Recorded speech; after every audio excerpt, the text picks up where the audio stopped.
Subcontinent. The earliest inhabitants of the Indian subcontinent lived on the banks of river Indus.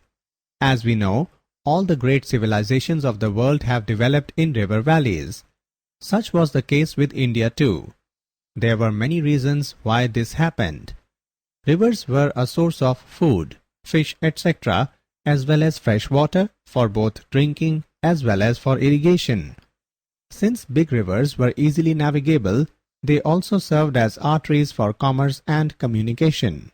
They were ideal for transporting military forces as well as trade goods. Above all, the rivers provided cultural and political boundaries to our country.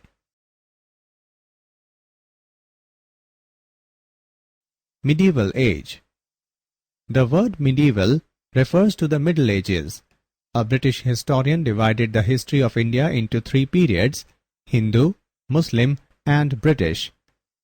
But his division based on the religion of rulers was ignored by most of the historians.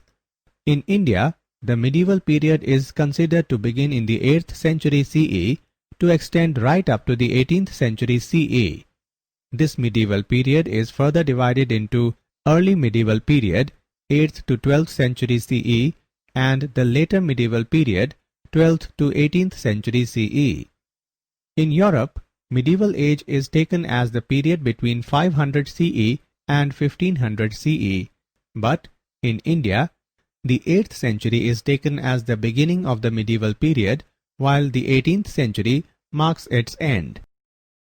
Stages of human development.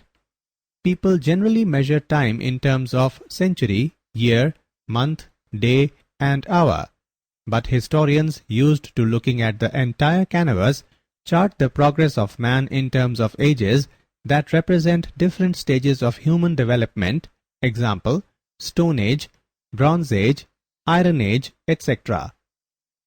For historians, a new period of history begins when there is a marked change in man's lifestyle. These changes do not occur all of a sudden. They occur gradually.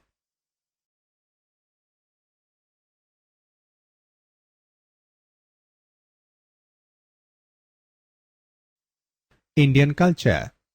Many changes were taking place in the political, social, and economic fields in the Indian society in and about the 8th century CE. By this time, Indian culture had absorbed many new elements from other cultures. Our administrative systems, regional languages, culture, and many of our religious and social traditions had evolved to a new stage of development. Collision between different cultures. Many important changes took place in Europe and Asia after the 8th century.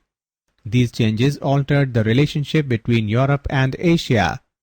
Also, the collision between these two vastly different cultures had far-reaching effects on the thought and living patterns of people on both continents.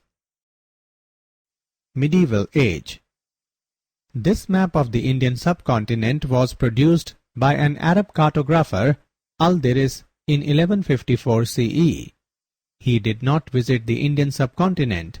The map was produced on the basis of information furnished by travelers, traders, etc. As an outcome of relying on such sources, we find South India shown where we would expect to find North India. Sri Lanka is located at the top, whereas it lies at the bottom. But a few places have been shown accurately, such as Kannauj in Uttar Pradesh. Another map of the Indian subcontinent was produced nearly 600 years after Al-Idris's map. This map, made in the 1720s by a French cartographer, has shown various locations on the Indian subcontinent with great accuracy. In particular, coastal areas have been detailed with great care and accuracy. However, the two maps are quite different in appearance even though they represent the same geographical area. It shows that information about the subcontinent had changed considerably between the two periods. Therefore, when historians read texts, documents, and maps of past periods, they need to keep in mind different historical backgrounds while assessing the relative value of data from the past.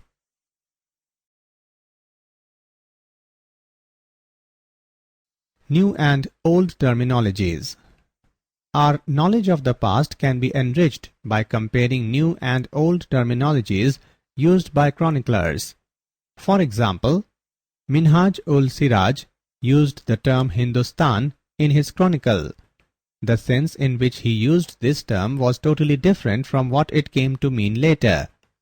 He probably used the term to refer to present-day Punjab, Haryana, and the land between the Ganga and Yamuna in a political sense, that is, to indicate the region under the influence of a sultanate ruler. South India was totally omitted from his concept of Hindustan. Hindustan. Babur, the first Mughal ruler, used the term in the 16th century while referring to the geography, the fauna and the culture of the inhabitants of the Indian subcontinent. Amir Khusro, the 14th century poet, used the term Hind in the same sense as Babur used the term Hindustan. The term Hind thus became synonymous with Hindustan. Indian subcontinent. Foreign explorers, conquerors and cultural leaders first came into contact with the people living on the Sindhu or the river Indus. Therefore, they named the whole country after this river. The word India comes from the Indus, called Sindhu in Sanskrit. The Iranians and the Greeks, who came from the northwest, called it the Hindos or the Indos, and the land to the east of the river was called India. In course of time, the country came to be known as India in Greek and Hind in Persian and Arabic languages. During the medieval period, Muslim chroniclers referred to India as Hindustan again, a name derived from the Indus. Hence, the people who lived here were called Hindus.